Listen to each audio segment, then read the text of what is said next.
এই ঈদে অনেক প্রবাসীরা চোখের পানি ফেলে কান্না করবে, যাদের ঈদ নাই চোখের পানি ফালাইয়া ফালাই ঈদুল ফিতরের উদযাপন করতে পারবে না, দেশের মধ্যে আসতে পারবে না। কত প্রবাসীরা আসার জন্য রেডি হয়, মা বাবার টেলিফোন করেও জানায় দেয়, ও মা বাবা তুমি দোয়া কইরা দাও যাতে আল্লাহ পাক এবারে ঈদটা তোমাদের সাথে আমার উদযাপন করায়।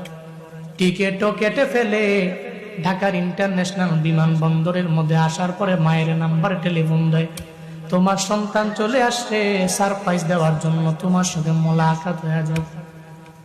মার মনটা বড় খুশি, 4 বছর 5 বছর ধরে দেখি না, অনেক বছর পরে আমি তারে দেখতে পাইলে আমার মনটা ভালো হয়ে যাবে। মনে রাখবেন, মার কাছে সন্তান এত পরিমাণে দামি, ওই সন্তানের দরবারে মায়ের টাকা চায় না, বাড়ি চায় না, গাড়ি চায় না। এই যে 2টা বছর 2.5 বছর 3 বছর আপনারে দুগ্ধ পান করাইলো যেই মায়, জীবনে তো কোনোদিন আপনারে বলেন নাই এই দুধের দাম তুমি আমারে দিয়া বাড়ি বানাও, এই দুধের দাম দিয়া তুমি গাড়ি কিনো, আমার দুধের টাকা দিয়া তুমি প্রবাসে যাও, যা মন চায় তাই করো। মা জীবনে বলে না রে বাবা, আপনি আমি তো মিস করতে পারি না, প্রবাসীরা এরা ভালো করেই জানে, এরা মায়ের আদরটা পরিপূর্ণ মিস করে রে বাবা।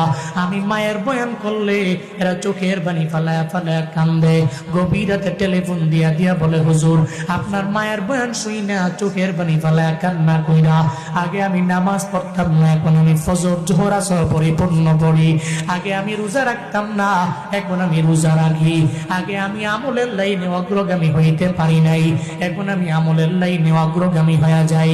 এমন অনেক যুবক প্রবাসী মায়ের কাছে যখন টেলিফোন দিয়া বলে, মা তুমি আমার জন্য দোয়া কইরা দাও, এবার ঈদুল ফিতরটা আমি তোমার বাড়ির মধ্যে তোমার সঙ্গে এসে উদযাপন করব, কিন্তু কপাল এত খারাপ, প্রতিমধ্যে আসার পরে যুবক প্রবাসী যখন মরণ বরণ হয়ে গেল, হঠাৎ করে আজরাইল তার সামনে মোলাকাত হয়ে গেল, সাক্ষাৎ হয়ে গেল। ওদিকে মা ওয়েটিং এ আছে, মতলবের মধ্যে মা সন্তান কখন আসবে, ঈদুল ফিতরটা সন্তানকে নিয়ে তার বাবা নতুন পাঞ্জাবি কিন্না সুন্দর করে পয়রা এরপর ঈদগাহের মধ্যে ঈদের ময়দানে নামাজ পড়ার জন্য যাবে, এত সুন্দর করে ওয়েটিং আছে। হঠাৎ করে সন্তানের মোবাইলে টেলিফোন দিলে সন্তান ধরে না, বারবার টেলিফোন দিলে সন্তান যখন রিসিভ করে না, হঠাৎ করে চিন্তায় পড়ে গেল, এতক্ষণ সময় তো আমার সন্তান বাড়ির মধ্যে আসতে লাগে না। মনে রাখবেন, দুনিয়ার কেউ জানে না, কিন্তু মার অন্তরের মধ্যে আল্লাহ কেমনে জানি, আল্লাহ জানে, কেউ জানে না, মা জানে। আল্লাহ মায়ের অন্তরের মধ্যে এমন একটা রাডার ফিট করে দিয়েছে রে গুলাম, যেই রাডারের কারণে মা পরিপূর্ণ বুঝতে পারে সন্তান ভালো আছে, সুস্থ আছে নাকি অসুস্থ হয়ে গেল, এই ব্যাপারে মা পরিপূর্ণ বুঝতে পারে। বারবার মা বলে, ও স্বামী আমার, আমার সন্তানটার টেলিফোন দেন না, কেন দেরি হয়, যখন স্বামী টেলিফোন লাগায় কেন যেন স্ট্রিং বাজে, কেউ ধরে না। হঠাৎ করে একটু পরে সন্তানের মোবাইল থেকে যখন ফোন বেজে উঠলো, দেখে মোবাইলটা রিসিভ করার পরে সন্তানের কণ্ঠ শোনা যায় না। কার কণ্ঠ শোনা যায়? অন্য একটা ছেলের কণ্ঠ শোনা যায়। কই, কে তুমি? কই, আমারে আপনি চিনবেন না, আপনি কে আগে বলেন। কই, আমি হলাম যে মোবাইল দিয়ে তুমি ফোন দিলে ওই মোবাইলওয়ালার বাবা।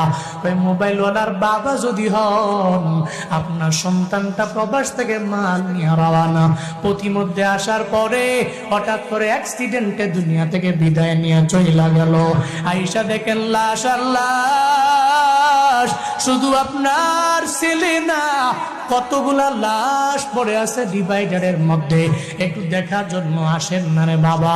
বাবা একটা বারের জন্য সন্তানের মায়ের দরবারে বলেন নাই, অ্যাম্বুলেন্স নিয়ে দৌড়ে রওনা। যখন সন্তানটার দরবারে যায়, তাকায়া দেখে সুন্দর চাঁদ মাগা চেহারাটা রক্তে লাল হয়ে গেল। প্রবাসী থেকে রিমিটেড যুদ্ধের টাকার মেশিনটা দুনিয়া থেকে যে বিদায় নিয়ে চইলা গেল, তার চেহারার মধ্যে বারবার হাত দিয়া মুছে, আর বাবায় চোখের পানি ফেলায় কান্দে, সন্তান আমার, কত ঈদ আমি তোমার ছাড়া আমি উদযাপন করলাম, আমি ঈদের ময়দানে গেছি, তবে বিন্দু মাত্র পরিমাণ আমার চোখের মুখের মধ্যে আমি হাসি আনতে পারি নাই। কারণ কত বাবারা দেখছি এদের সন্তানের কপালে চুমু দেয়, আমি কত সন্তানের দেখছি যেই সন্তানেরা এদের বাবার গালের মধ্যে সুন্দর করে চুমু দেয়, আমি ওটা দেখার পরে তোমার কথা মনে পড়ে যাইতো। আমি সুন্দর করে একটা বার ঈদুল ফিতর উদযাপন করতে পারলাম না।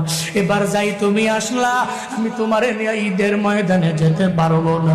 ও সন্তান আমার, কত রাত তোমার মা তোমার জন্য ঘুমাইতেও পারে নাই।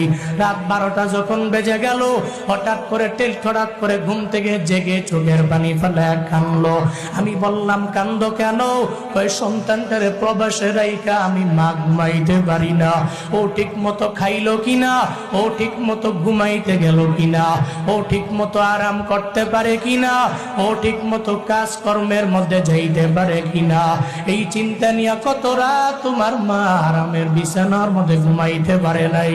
ও সন্তান আমার, আজকে আমি বাড়ি যাওয়ার পর তোমার লাশ নিয়ে তোমার মায়েরে আমি কি বলবো বিন্দু মাত্র পরিমাণ আমার কোনো জানা নাই, আমার কোনো ভাষা আমার জানা নাই।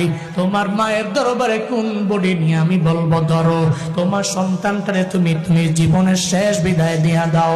কথা বেশি না বাড়াইয়া অ্যাম্বুলেন্স নিয়ে বাবায় যখন রওনা, এদিকে মার মনে অনেক পরিমাণে খুশি আর আনন্দ। এত বছর পরে সন্তান আসবে, হঠাৎ করে অ্যাম্বুলেন্সের সাউন্ড যখন গ্রামের মধ্যে শুনতে পায়, মায়ের মনটা খারাপ হয়ে গেল। হঠাৎ কেন আমার এলাকার মধ্যে অ্যাম্বুলেন্সের সাউন্ড শুনতে পাই, এই চিন্তায় পরে মা দৌড়ে দরওয়াজা ওপেন করে উঠানের সামনে গিয়া মা দাঁড়ায় রইল, কোন সময় আমার সন্তানটা আমার কাছে আসবে।